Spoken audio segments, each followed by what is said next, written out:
So here's why I think you should graduate from Duolingo Academy. Now, I don't have anything against Duolingo. I don't hate it. I just think there are more fun and effective methods to learn languages. So I've spent thousands of hours throughout my life learning a bunch of different languages. Like I'm a language learning nerd or whatever. And I got started learning languages. My obsession started with Duolingo. In 2015, I discovered Duolingo and I became obsessed with learning Spanish. And so I have hundreds of hours, probably about 100 hours on Duolingo, learning a couple languages. Spanish, I did Russian on Duolingo. I did all these languages on Duolingo, right? So I have a lot of experience with Duolingo and I enjoyed my time with it. I think Duolingo is great because it gets people introduced to language learning. It got me hooked and introduced to language learning because it was like a game, right? It was like playing a game. While previously we all learnt languages in like classes and studying and stuff, Duolingo was like, hey, actually, learning a language can be fun. It can be like a game. But here's the thing. Duolingo is actually not that fun. For the majority of people would agree. Duolingo is still like studying the language. It's still studying the grammar, studying the vocabulary. And here's the thing. When you learn about language learning theory, you realize that the brain does not learn languages by studying it. It doesn't learn languages by studying grammar and vocabulary and like putting it together. I learned this from the linguist Stephen Krashen on his like famous language learning hypothesis, input hypothesis. Basically, we learn languages through getting a lot of input. So that's reading and listening. Like think about how children learn languages. Like how did you learn your native language? You didn't study it, right? You just picked it up naturally, listening to people talk and stuff like that. As adults, we don't have that much of an ability to learn languages, but we still learn languages in the same way. There's an area of our brain that will naturally learn the language if we just get a ton of input, a ton of listening and a ton of reading. So my argument is that why would you learn a language through Duolingo, which is essentially like studying the language and studying it, when you could learn a language through input, through like reading and listening. So I spent about 100 hours on Duolingo, right? But the majority of my language learning happened through like TV shows and YouTube and music. Like I learned most of my Spanish through like just listening to a bunch of music and watching like YouTubers in Spanish. And it actually works. Like go search up Stephen Krashen's language learning hypothesis if you don't believe me.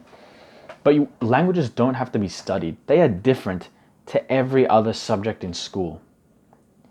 They don't have to be studied. And in fact, studying it is less effective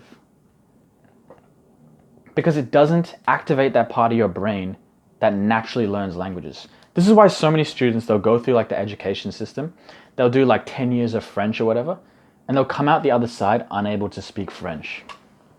Then you've got like people who go to an English-speaking country. Like I hear this all the time. People come to like an English-speaking country and I'm like, oh, how did you learn English? And they're like, oh, I just watched a bunch of TV. Like this is how languages are meant to be learnt. But it can't be sold. How can you can't grade this. You can't, assess this.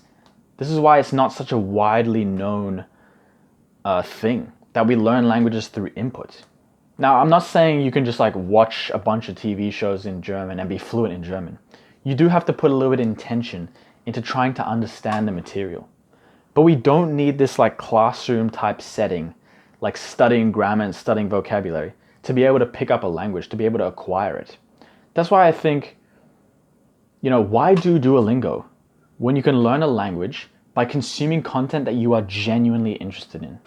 I think the best language learning content is the content that you're consuming it not to learn the language, but you're consuming it because you like want to find out what's going to happen next and you're interested in learning about what's going on.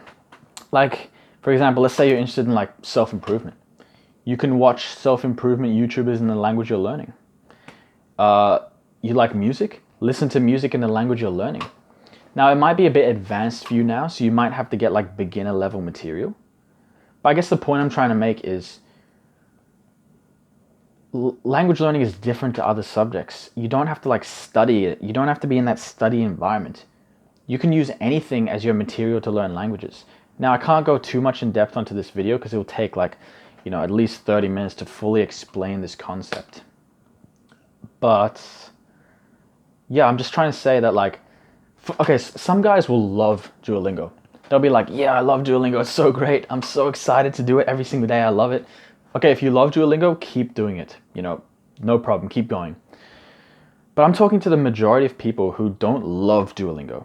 They just love it more than a classroom. A classroom is like here. Learning a language in a classroom is like here. Learning a language through Duolingo is like here. It's an improvement. But we want to be here. We want to be learning languages using material that we genuinely love. And we're like so pulled into the story, into the material. So if you're using Duolingo right now, I would say consider like experimenting with other methods of learning languages. Learn about language learning theory. That's another thing. You want to learn about how to learn languages. You want to learn about language learning theory. Because the reason people go to a class to learn languages, even though it's not effective, is because they don't know anything about language learning theory. They're just learning a language like they learn every other subject. But they don't realize that language learning is actually different. So if you're on Duolingo, try to like experiment with other methods and look into it and research. Like go to YouTube and type like how to learn languages or something like that. I'm not saying give up Duolingo altogether, but like I've got a friend right now. He's learning Duolingo. He's learning a language through Duolingo. And it looks like a grind to him. It looks like he's not really enjoying it. So why do something that you don't really enjoy when you can find material that you genuinely love? That's what I love about language learning, because you can literally use anything to learn the language, pretty much, as long as it's made for natives, by natives. So sometimes I like to just go into the deep depths of like the Chinese internet and look for like a video that I can use to learn some Chinese, like some weird like video that I found online. You can literally use anything. Like whenever I'd be like walking in public and I'd see like a pamphlet in like another language, I'd pick it up and I'd just read it, because you can learn languages through anything. Of course, it's much more complex than this. You're gonna have to learn a little bit about how exactly this happens and how to do it. But hopefully like this helped you realize that, there's much more than Duolingo. Duolingo is a step up from classes, yeah. But language learning is a truly amazing thing that you can use like so much different material. That's why I love language learning, because you can just use whatever material you're interested in. And you can literally just like explore the culture that you're learning about and use their native materials to learn. Like there's this guy called Matt versus Japan that I really like to follow. He like gives language learning advice and stuff. He learned the majority of his Japanese through anime. Like you can literally do anything. So yeah, like eventually I'd say move on from Duolingo, eventually. Like you don't have to give it up straight away if you don't know what else to do. Keep doing Duolingo. But I'd say eventually like cut it out a little bit over time and eventually move on. Yeah, see you later.